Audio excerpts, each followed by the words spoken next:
Yay Media Group.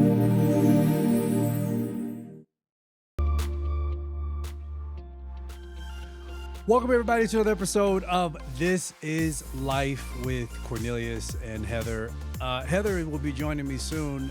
Today, as you notice, we have moved. We moved from Friday nights. We moved over to Tuesday nights.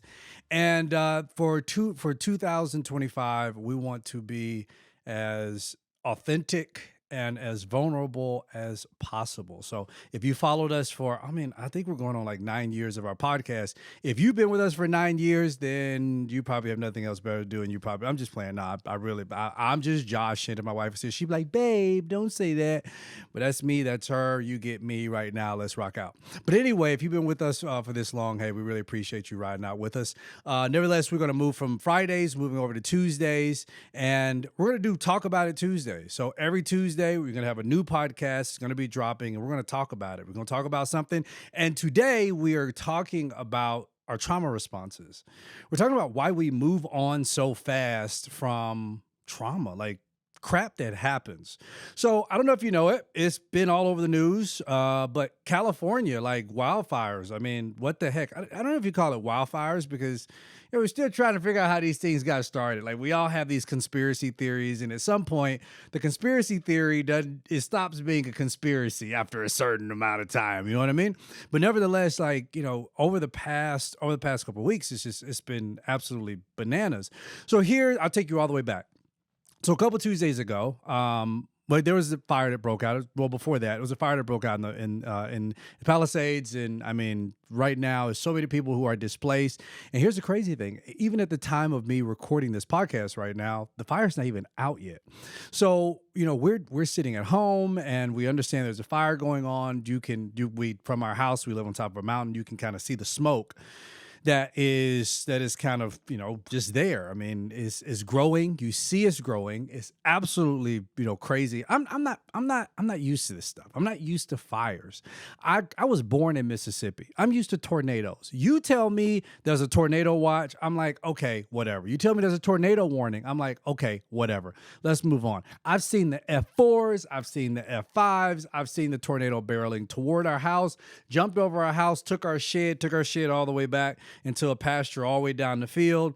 I've seen tornadoes. I've been around tornadoes. They are deadly. They are horrible. They sound like a locomotive train that's coming towards you. But nonetheless, if I was warned a tornado was coming, I would be like, hey, let's get in the bathroom. Let's sit in the bathtub, and that's it.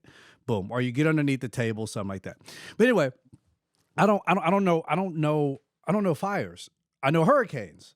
I've been in Florida during hurricanes. And funny story, my wife and I were actually in Dominican Republic during the hurricane. I can't remember which name it was, but it was the one where Puerto Rico got completely decimated. So we were in DR just vacationing. We usually go on, one or two or maybe 3 trips a year by ourselves, and we're having us a good time. I think we stayed at Eden Rock in DR.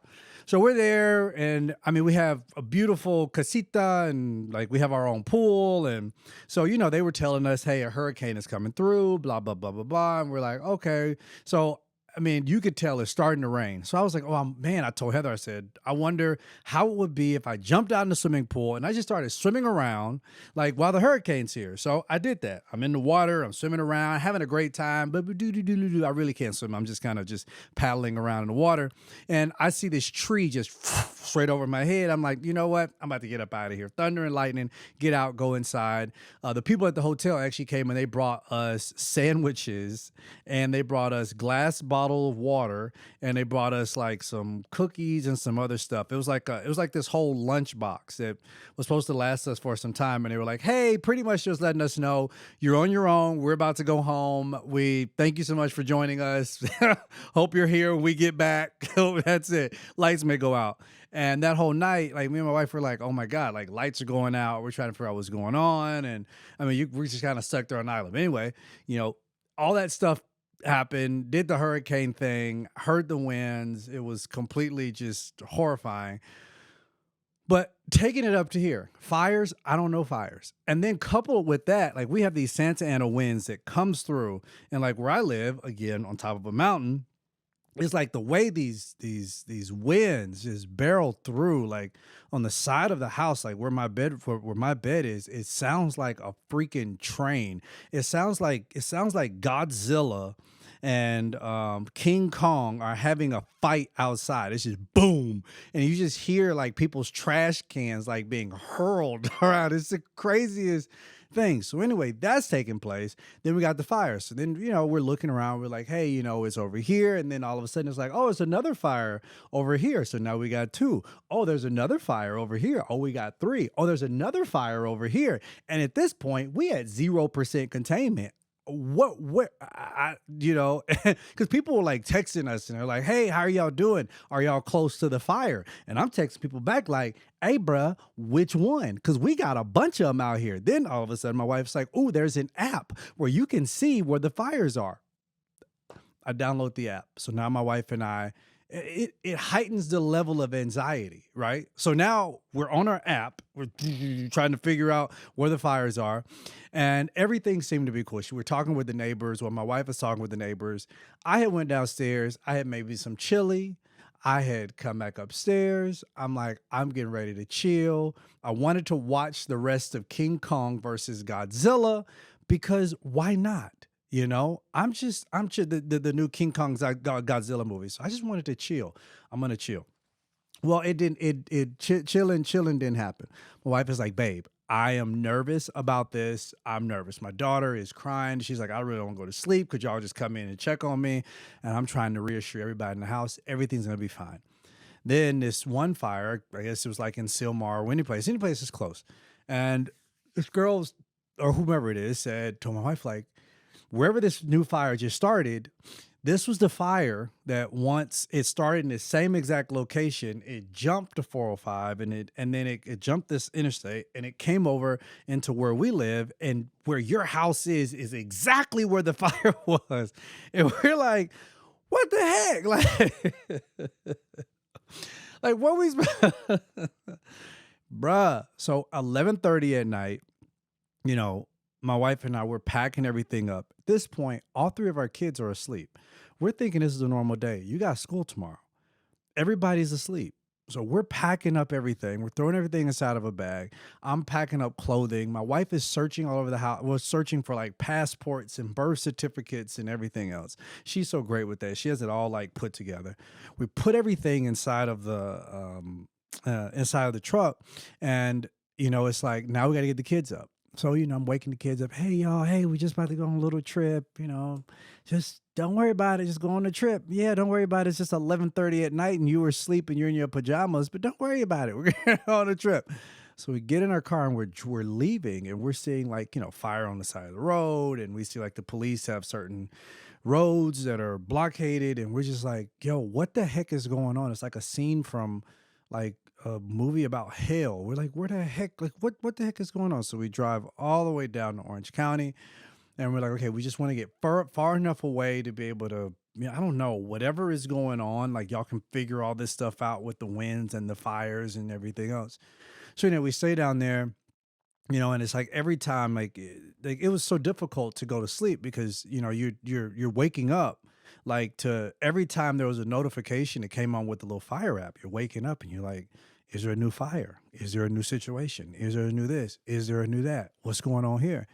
And you're worried because now you're trying to stay along with it, like which fire's going where the wind's blowing this, and you're hearing all these sad stories about people who are losing their homes. I mean, losing everything.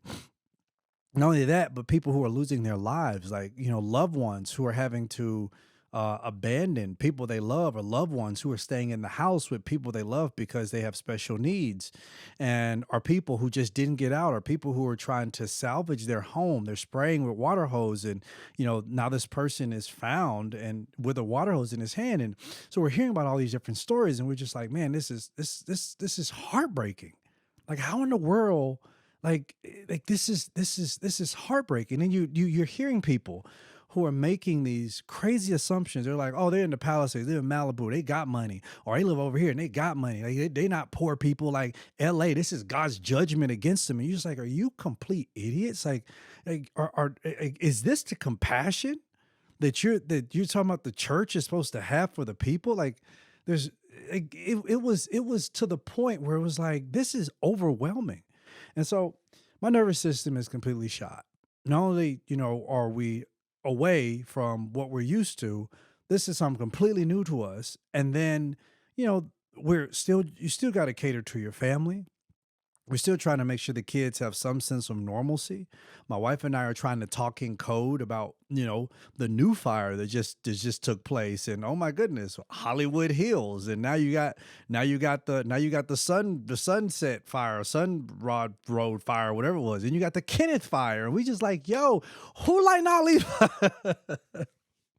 And you looking on, like I'm looking on X, and I'm starting to see like, oh, this got a fire, and this person setting a fire. You got this person setting a fire underneath the bridge. And we like, yo, at some point, LA just turned into Gotham City. Like, what the heck is going on? And then it was like everything was happening, and then we're getting messages from the kids' school, and the kids' school is like, well, we're going to be open, and we're not going to be open. We're going to be open. We're not going to be open. And I was like, okay, everybody, guess what? We're just going to go back to normal.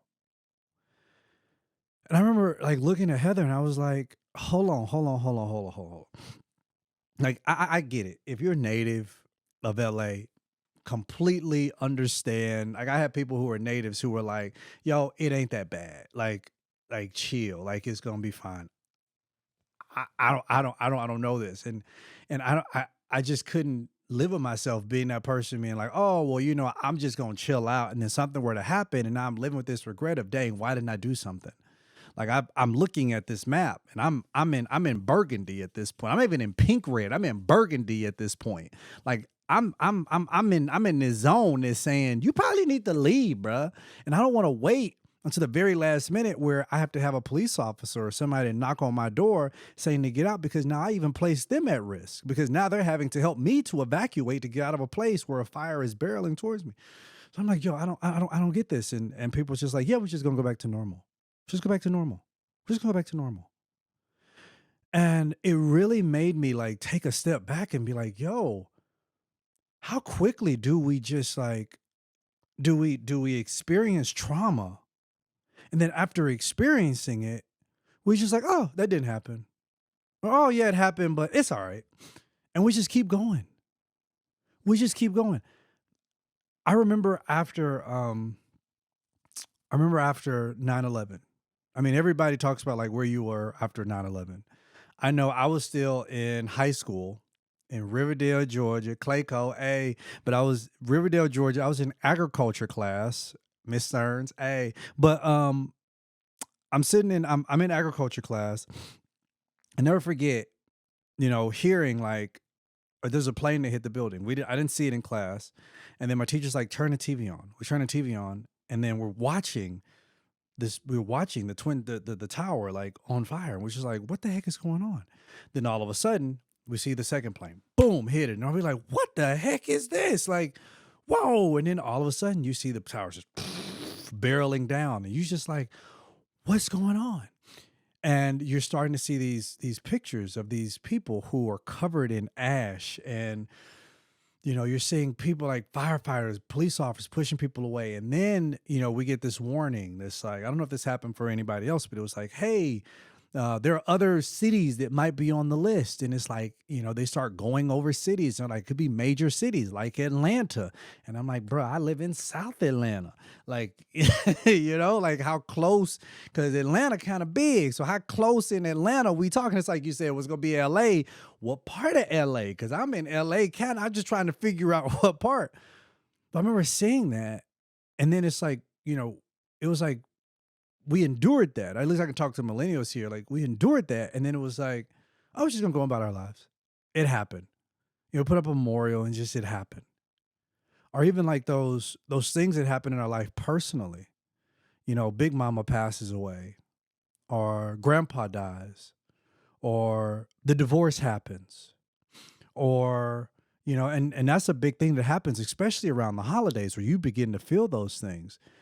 Big Papa's chair was absent for a minute, but then it got to that point where it was like, oh, shoot, Big Papa's chair is gone, and Big Papa's chair is gone. And what sucks is that I see his indention even more in the chair because I remember he used to sit there while we used to unwrap presents. So you're going through all these different, emotions, and it's just like you have this trauma that happens, and then you're just like, it happened, and I'm just moving on with my life. And at some point, we really have to ask that question, like, when do we slow down long enough to be like, you know what? I just ain't got it. I don't have it. I think that's a very important thing that we have to be able to come to terms with and just say, you know what, I don't have it in this moment. And I'm going to talk a little bit more about that, about not having it, and the conclusion I came up with right after this break. This show is sponsored by BetterHelp. Hey, we're at the top of the year, and everybody's asking the question, what do I want my 2025 to look like? What do you want it to be? What do you want it to say? Like, what are you, at the end of it, what are you saying I want to get out of this? This is your opportunity to take control of the pen and to be able to write the story that you want to be told. This is the chapter of your life's book that you are authoring in this moment. And I do hope that in this process of you authoring this book for this particular chapter, that you insert on the inside of it a piece about your soul health. Let me tell you something about therapy. I didn't realize the importance of it for many years of my life. I constantly avoided it, saying, I don't need that. I don't want to talk about this. I want to talk about that. Even now, when we're talking about our response to trauma, I've gone through so much. I just push it to the side and just keep going, keep working, keep doing, keep going.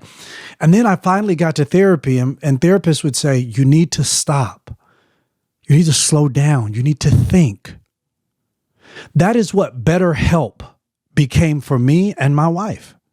An opportunity for us to talk to a licensed professional therapist, someone who we can connect with. And here's the cool thing. If I didn't like who I received, which I have, then I could change that person at any time. BetterHelp is fully online, is making therapy affordable for you. I mean, a lot of times you got to go inside of an office. Nobody wants to go inside of an office. It makes it convenient. You have an access to a diverse network of more than 30,000 therapists with a wide range of specialties. Did I mention these are licensed therapists? So you're not just giving anybody. And then if you need to, you can switch up people at any time. You fill out the form, they match you up. If you don't like that person, then you can switch over anytime you want. So write your story with BetterHelp.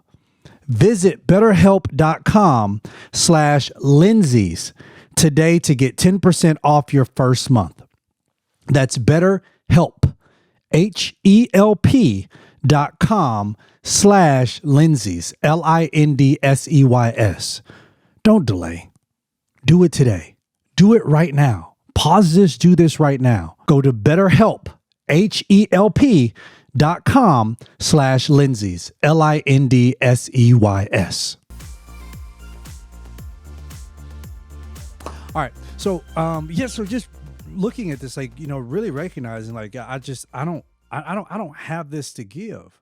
I looked at my wife the other day and I was like, everybody's trying to go back to normal. The kids are going back to school and it's supposed to be like a normal day at school, and everybody's going back to work and everybody's just kind of going on. And I looked at my wife and I was like, yo, these fires are not even out yet. It's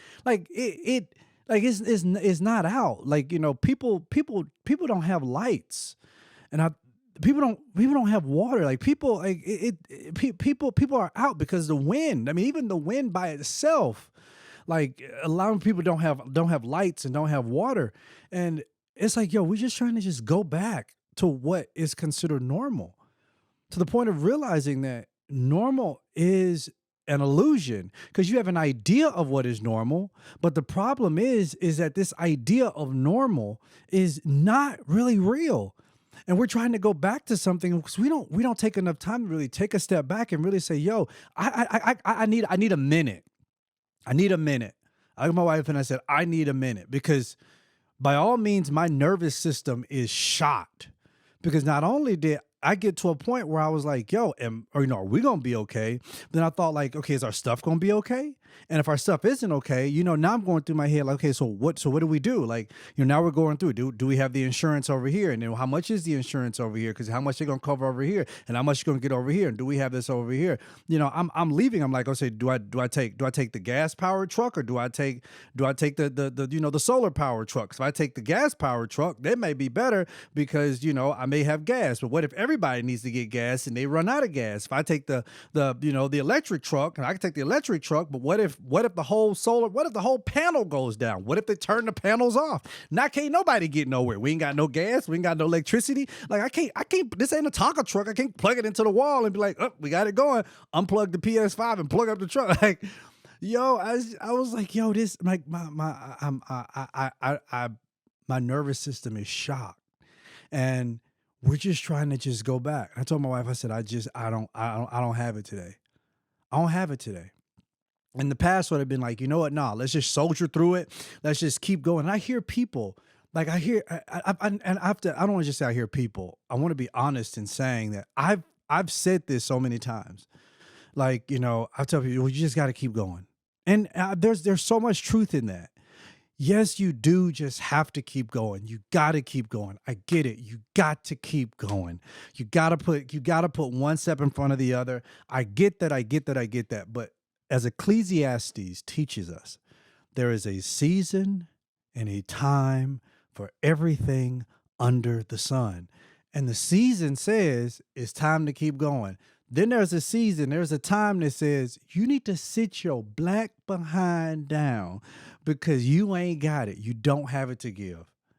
You ain't got it to give. I legit I drove up to a gym, and usually when I go in there, it's like, you speak to everybody. Hey, how you doing? What's going on? Yeah, what's up? Blah blah blah blah blah. And I've been told like, Cornelius, I love your energy. Like, we get your energy from you when you walk in. We love your smile. Like, you light up the room, and I people like, I get my energy from you. And I sat there in the parking lot, and I was like, yo, I legit ain't got no energy to give today. I don't feel like smiling.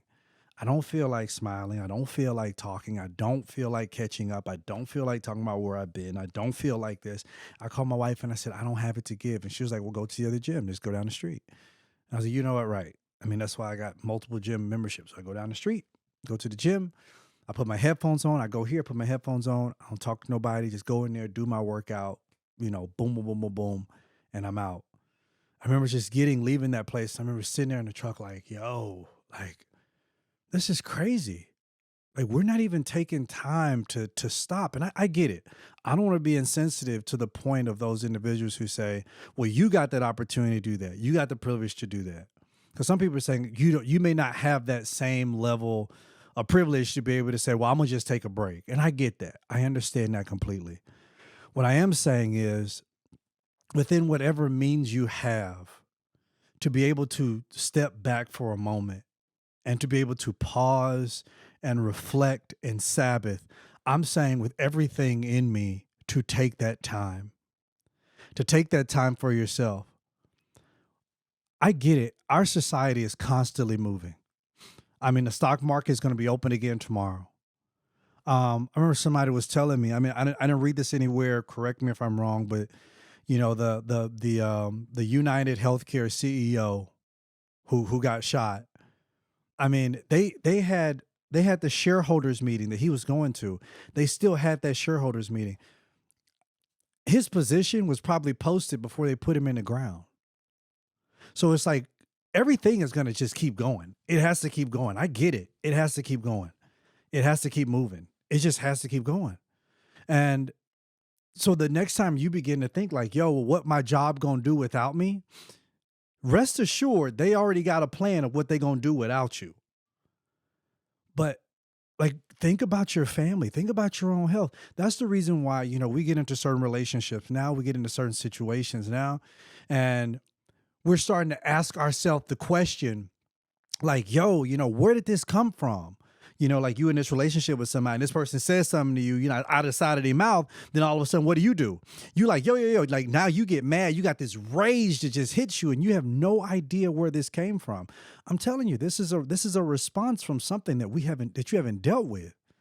I mean, because as children, we don't give our kids time to be like, hey, are you okay?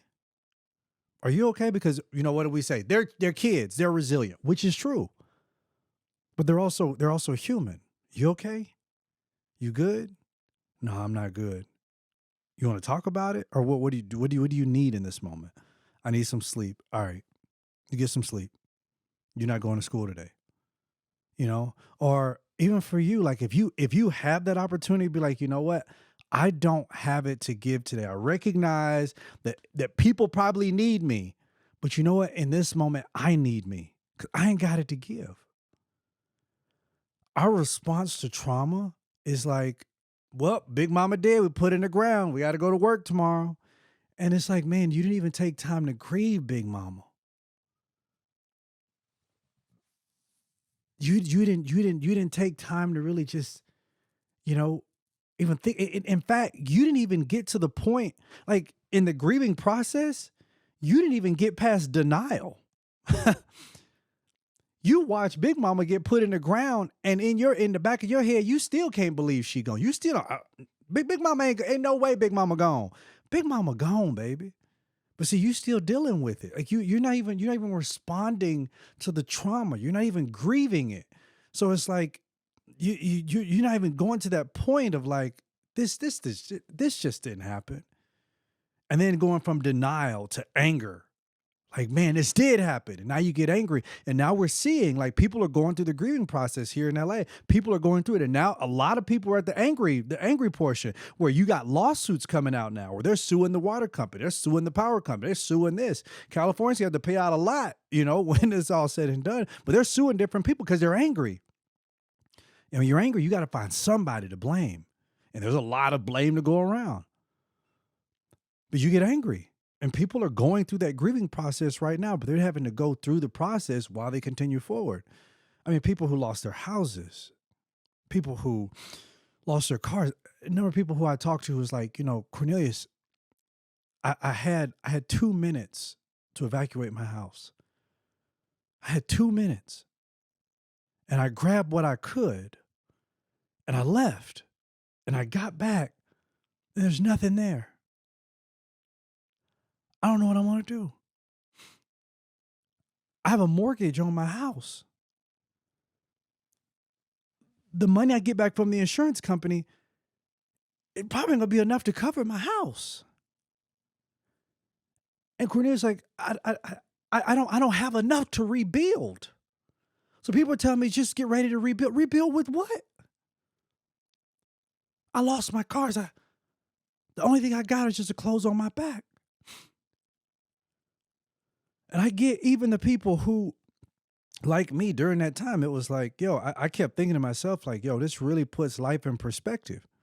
Because if this is all I got when I get ready to go, like when we leave, like if we go back and this is all we got, then I'll be thankful this is all I got. It really allows for you to see that the stuff that we quote unquote work so hard to get and you work so hard to attain is meaningless in comparison to what is truly important. Like, man, my family or my kids, like, well, we're together. We good. And then you got some people who lost that. They went back.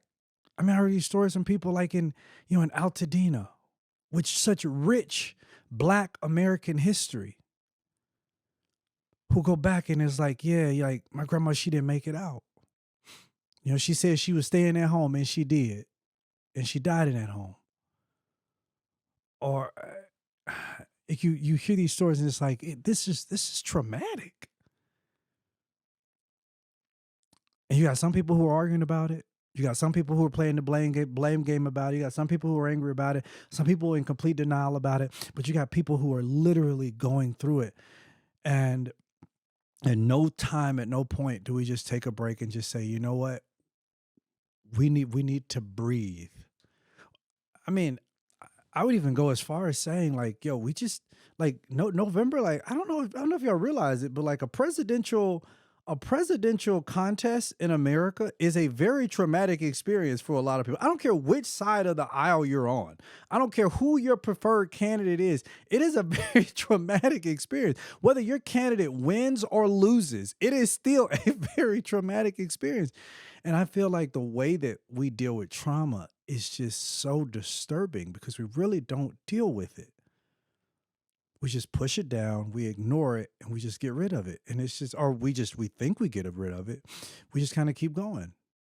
I mean, 9/11. Oh, well, we'll just, we'll commemorate, we'll put up, the memorial, or we'll talk about it, on September the 11th.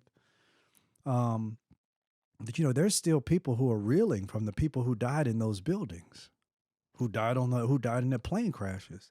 And it's like, oh, we just got to keep going. You got to keep going. And I think this was the one time where I was like, nah, I can't get with this. I'm sorry. I can't get with this with y'all. Like the way that y'all just like, y'all taking this, and this is just supposed to be cool. Like we just good now, right? Everything is supposed to be fine. No, I can't get with this, bro. I can't get with this.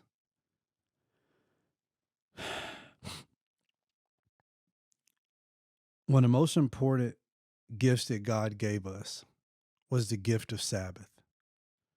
So much so that he demonstrated it for each of us. We don't take that time to really rest. I mean, God is in everything we do. Think about the breath inside of your body. Like even when you breathe, you acknowledge God. Like even I tell atheists and agnostics all the time, and I don't, I mean, I know atheists, I know agnostics. Tell them all the time. I said, even in your disbelief, you still echo, and you speak God. Like, no, I don't. It's in your inhale and your exhale, and you don't even recognize it. When I inhale, it's Yah. And when I exhale, it's like it's just natural. It's something that you do. You don't even realize it. Like it's a Yah in a way. Like you, it's an acknowledgement, and you can't. It's something you can't even get rid of it. Why? Because that's the breath of life that was demonstrated all the way back in Genesis. You can't avoid that. You got that breath. So he's saying, I'm giving you the breath. I'm just telling you, I need for you to take a moment to reflect and breathe. And I get it because Psalm 23 it was like maybe 4 or 5 years ago. Psalm 23 really began to make sense for me when David writes, he said, the Lord is my shepherd, I shall not want. Then he said this is what hit me, bro. He said, and he maketh me to lie down. Bro, David said, he made me lie down. That hit me because there was a time in my life where I didn't want to lie. I don't want to lie down. Why? Resting means I am not productive. And if I'm not productive, then I'm useless. And if I'm useless, then I'm not valuable. And as a man, I derive my value from what I produce. And if I'm not producing, then I'm not a man. And David said, he maketh me to lie down. He made me lie down. He made me. He maketh me to lie down. But thank God he doesn't just put us just anywhere. Green pastures, still waters. And isn't it something that the emphasis is on the still, which I can get into the historical context anyway, but just figuratively, still waters, because the last thing that an anxious soul needs is to be next to raging waters, all right? Because you just like, yo, them waters okay? Like, I need stillness. Give me stillness, Lord, because like my anxious soul can't deal with all this. I need some still waters. And thank you that I have green pastures. And the thing about the green pastures is you got to recognize like those green pastures, the shepherd had to lead, the shepherd has to lead the sheep to find those green pastures. Those pastures, like we think in our head, Westerners, it's just a whole thing of green pastures. No, these are patches. So you have a good shepherd that's leading you to find a green pasture, this green patch, so that you can actually have somewhere to eat, but it's next to still water. So it can calm that anxious soul. And all I'm saying is I mean, we just getting started in 2025. I specifically told 2025 to come in here and sit down, don't touch nothing, you ain't getting nothing. Oh my God, man. But my hope is that you really take some time to just sit, reflect, think about how you deal with trauma. Um, think about in the coming week. Like maybe you don't have time to take off work, but you could really do something different on weekends. Like the weekends are yours. If you don't have to work on the weekends, like I know you probably have some events lined up or something like that. I would say cancel them. Like, no, I'm not gonna go. Oh, you don't come hang out with us? It has nothing to do with y'all. It has everything to do with protecting me. I recognize I'm not resting enough. Hey, you want to go over here? Nah, I don't want to go. Hey, I'm gonna come over to kick it with you. Nah, you can't kick it with me. Like, it would be dope. I would love to kick it with you. I would love for you to come over. But nah, right now, I just need I need some solace. I need Sabbath. I need quiet. I need calm. I need still waters. And as much as I love being around you, one of the reasons why I love being around you, one of the reasons why I love to kick it with you is 'cause I know you fun and like you have like a very like a very, funny and whatever kind of personality. And that's what you bring to the room is very And right now I don't need I need still waters because you ain't still. I love you though. There's a season in my life where I need you. Next weekend, I need you. This weekend, I need stillness. I just need I just need to look out the window. I need to go for a walk and remind myself of the beauty of the lilies, that if God can adorn them and they look better than Solomon, how much more can he do for me? I need to look up at the birds of the air and recognize that if God can take care of them, that they neither toil, they don't work for it. That if they can just wake up and the worms are coming up for the dew of the grass for them to eat, if God will provide for them, how much more would he provide for me? So why should I worry and care about what I wear, what I eat, my clothing, or why should I be concerned about those things, knowing that my Father in heaven, that he cares for me? Like, I need stillness. I need to reimagine again. I need to rethink again. I need to rethink some relationships in my life. I need to rethink some yeses that I gave to some people that probably don't deserve the yes. But I gave them the yes, but I need to rethink the yes. I need to rethink the yes. I gave them a yes, but I gave them a yes at a time period where, where I probably had the capacity to give the yes, but now I no longer have the capacity to give the yes. So right now the yes turned into a maybe. And you know what? To just going to be honest with you, the yes is a no. And now I'm letting my yes be yes and my no be no. So I know it was a yes. I know you're going to be disappointed because it was a yes, but now I got to tell you no, because this whole time I've been trying to continue to impress you. I've been trying to make sure you're okay, but now I need to do that for myself. But I still love you though. And I know you might get upset with me, and I want to risk that. I want to risk you being upset with me so I can protect my own authenticity, because this is important to me. And if you love me, you'll understand how important this is to me, how much I need the rest, that you won't be so selfish to think that this relationship is dependent on my yes. Because if you are and you believe this relationship is dependent on my yes in order for you to be happy, then I think that's also problematic, which gives me a very good reason why. And I'm very thankful that my yes became a no, because now my no has shown me who you truly are. I love you so much. But he is making me lie down in green pastures next to still waters, because I cannot continue to respond to traumatic responses without taking the time to properly grieve. I have to grieve. And to all of my Angelinos and to anybody, people in North Carolina, people who are still grieving from Puerto Rico, from the hurricane there. I mean, people who are grieving from the tornadoes that hit Texas, Kentucky, Tennessee. People who are still grieving from the hurricanes that hit Florida, Alabama. people who are still grieving, but specifically the Angelinos, I want you to understand something. The grieving process hasn't really even started because the fires are not out yet.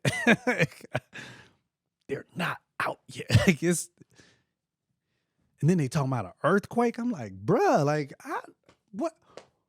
In a tornado, get in a bathtub, crouch down. It's like, in a fire, run. In an earthquake, what are you doing? The ground opens up. I was like, get underneath a wooden table, bruh. I'm worried about Oh Lord, I'm gonna move to Dubai. Okay, but that's it. Yeah, but nevertheless, um, again, everybody who's been kicking it with us with This Is Life. Thank y'all so much for doing that. Like, really, thank you for being with us this year. We really want to dedicate all of our Tuesdays to Talk About It Tuesdays. We want to pick a subject that we just really want to talk about. My wife's going to rejoin me here real soon. It's going to be both of us having these authentic conversations. I'm going to have some other guests that come in and join us. We want to talk about very authentic things. Everybody in this world is searching for belonging. You're searching for a place to be. You're searching for identity. Um, you're searching for this will to exist. And our society today is very plastic. It's difficult to be able to assimilate in it.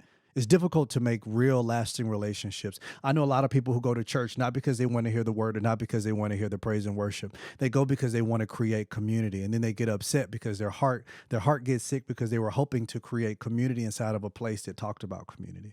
And now they can't find community because you realize that even there it can become a performance, it can become a show.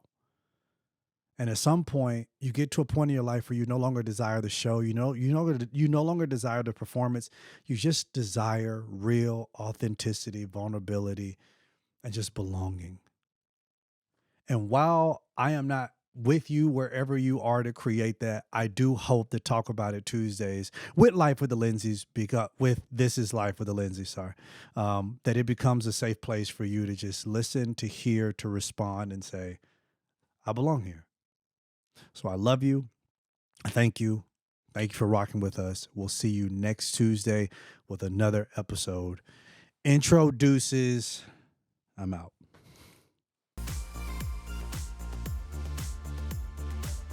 Yay Media Group.